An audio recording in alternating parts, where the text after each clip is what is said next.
Hello and welcome to Must Read Fiction, a place for people who know that life is better with a novel in hand. I'm Erin Popelka, and I'm so delighted to be here today with author Victoria Costello. Welcome. Thank you, Erin. Oh, it's such a pleasure to have you. Victoria Costello is an award-winning writer and educator living in Ashland, Oregon. Her nonfiction work has appeared in various publications, including the Huffington Post, and her debut title, A Lethal Inheritance, A Mother Uncovers the Science Behind Three Generations of Mental Illness, was released in 2012 with Prometheus Books. Orchid Child, this fantastic novel I'm holding in my hands, is her first work of fiction. So, Victoria, please tell me about Orchid Child. Yes, well, first I should say how perfect that your name is Erin, since the setting for my novel is Ireland, West Ireland specifically. So I'm sure we have some ancestors in common, or they might have known each other. Who knows? At first glance, Orchid Child is historical fiction. And so I tell a three-generation Irish-American family saga. And, like all those sagas, and I love that genre, it's very popular. There are lots of trials and tribulations. There's the colonial oppression of turn of the century West Ireland. There's the lead up to the Irish Rebellion, and their forced immigration, which is also very common. End up in New York City as impoverished, discriminated against immigrants. But then I also go through and show their achievement of the American dream. This is through the eyes of one of the three voices who tell this story, Ellen, the grandmother. And then there's a twist where the youngest generation, including Kate, who's a neuroscientist and the family success story, who also has some issues of her own, and who is also the guardian of her 16-year-old nephew, who is the novel's Orchid Child. He hears voices and talks to trees, but rarely people. But off they go to West Ireland, where Kate has a last chance study, that is a last chance to salvage her career after she is scandalized in a sex scandal on the job, her prestigious research post that she loses. And they end up in the land not knowing that they're going to the county from which their ancestors were banished. And so that's where the story comes full circle, and past and present merge. And I should say the twist comes when Teague, who is the young Orchid Child, confronts the century of family trauma that came before him by tapping his neurodiversity and the ancient wisdom of his Celtic ancestors, all of which is encountered in this place. So that's the short form. Oh my goodness. Yeah, the short form. And there's so many layers to the story and so many pieces, Yes. right? There's the intergenerational piece, there's the neurodivergence piece, there's some mysticism, and connection to, those ancestors in all those different ways, those, kind of that Celtic past. So yeah, so much to talk about.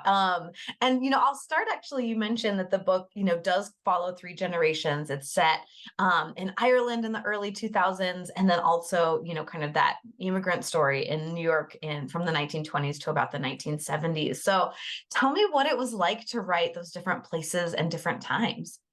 Well, yeah, so coming at it from the perspective of exploring who we are in relation to our ancestors. So that's about trauma a lot, but I also wanted very much to depict the strengths that, in this case, the, Irish grit, the survival instinct, the humor, the creativity, and the spiritual roots in Celtic culture. So, if anything, I think it is those things, those deep parts of ancestry that come through as the way in which these people heal, which is what my story was about, healing those ancestral wounds.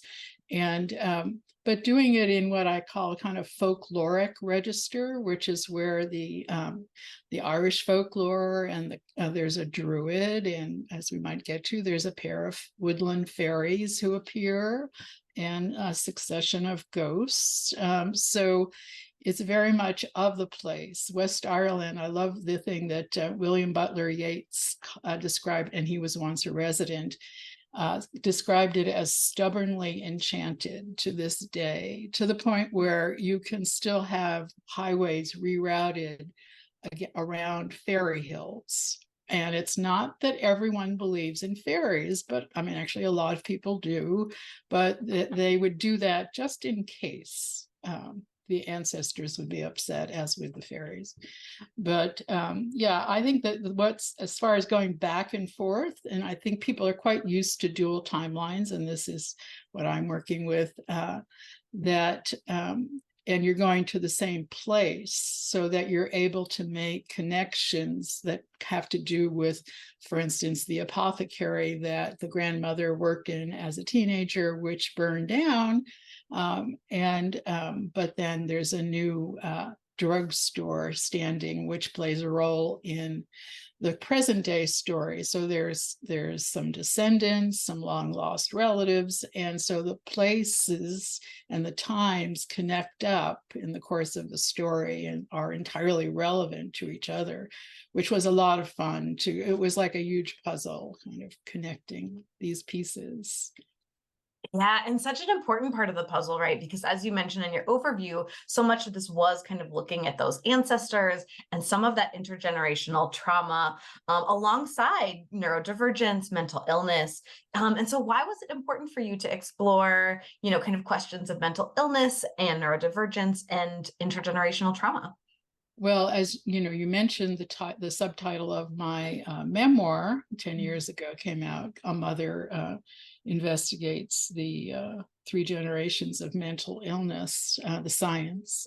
So, and the reality and the lived experience of uncovering and what went on in previous generations, because that became relevant when my then 17-year-old son was diagnosed with schizophrenia, and he had a psychotic break, a storyline I include in Orchid Child. And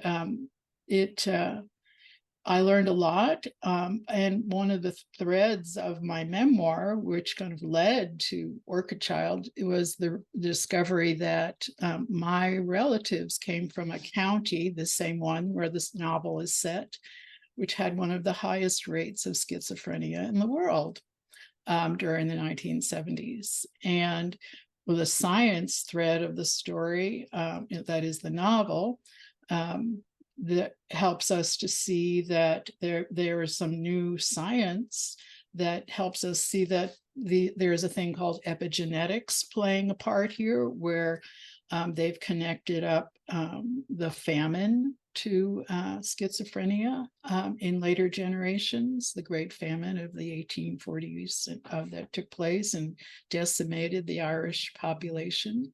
So, there's these very tangible things that connect the past and the present. And one way to get at it is science. Another way is, by having a layer of mystery, just in terms of like the people's lives and the kinds of, trouble they run into, they make for themselves and they experience as a result of living in that time and place, war, armed rebellion, and all the rest.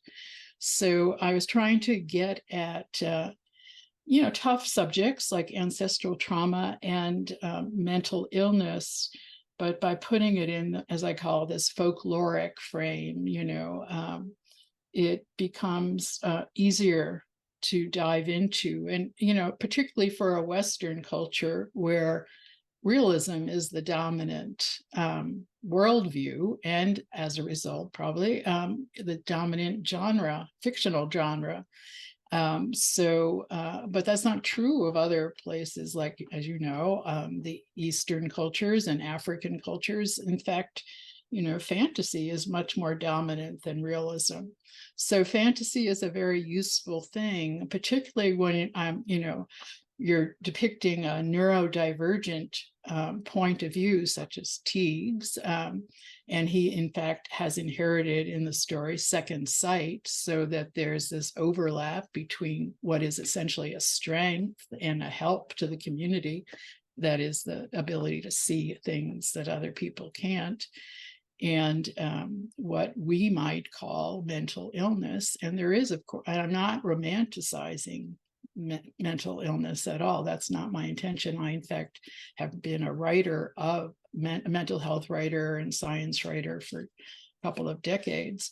But I'm trying to have us look at it as a different worldview, in part, as much as it is a problem or a disorder. It can be a very problematic disorder and does require treatment and medication. On the other hand, these are not all bad. I too identify as neurodivergent, and I've raised a neurodivergent son who, in fact, I should give the footnote, is fine today, came through that with excellent treatment. So, dealing with all these things, realism is kind of not sufficient, I would say.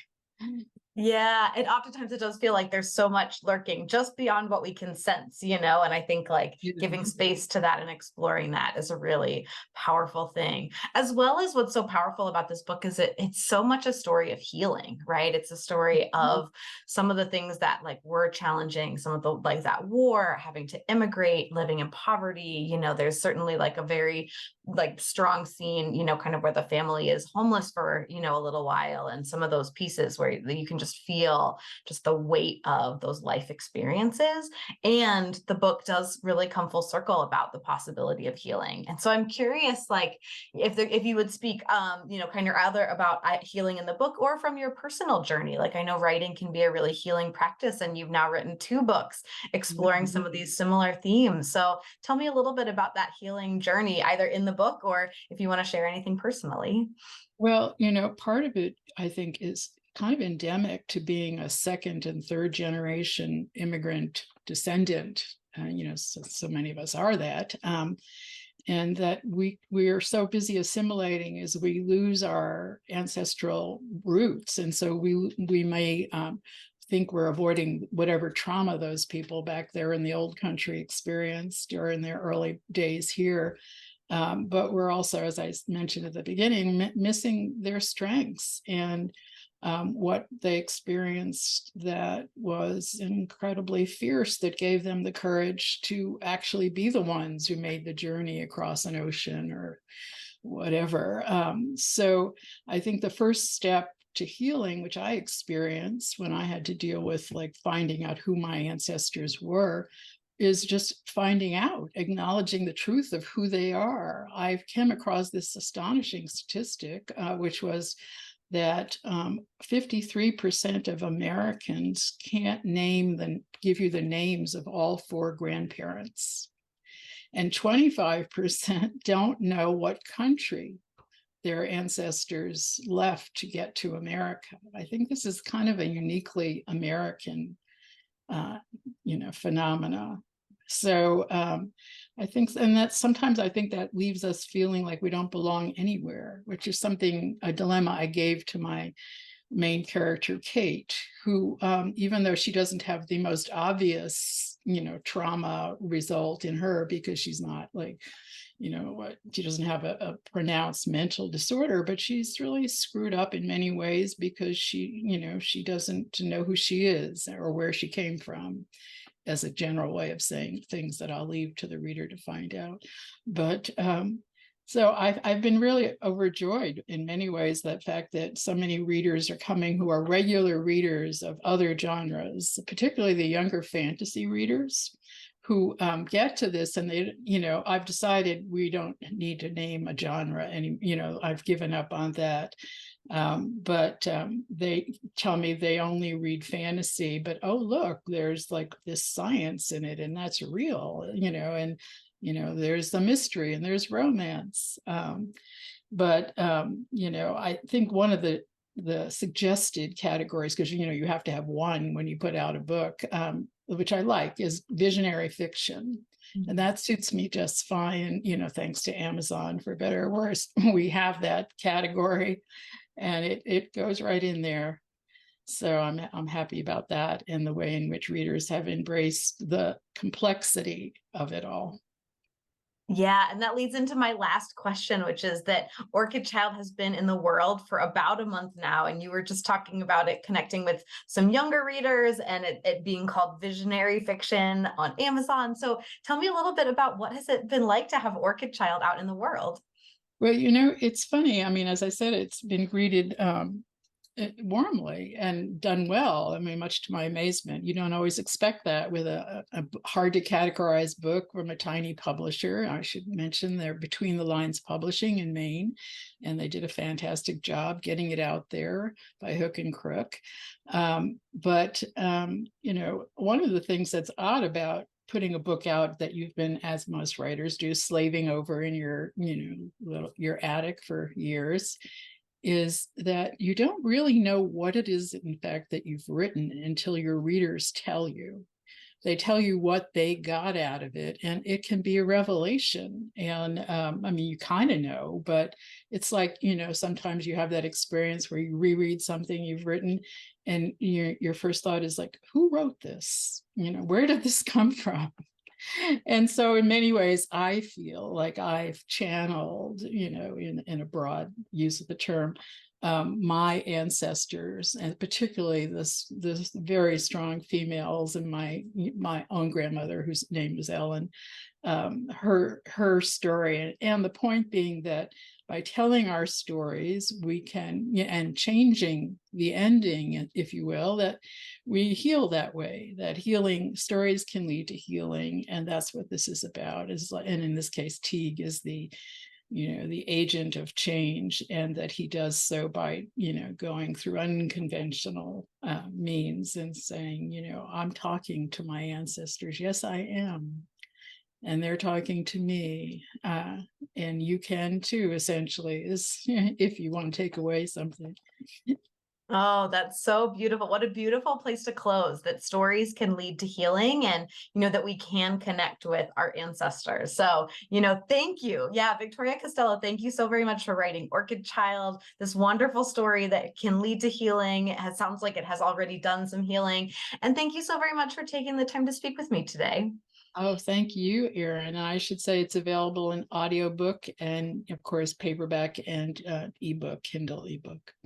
Oh, fantastic. So yeah, all the different mediums, however you want to get your hands on it, Orchid Child, give it a read. And many, many thanks. Thank you.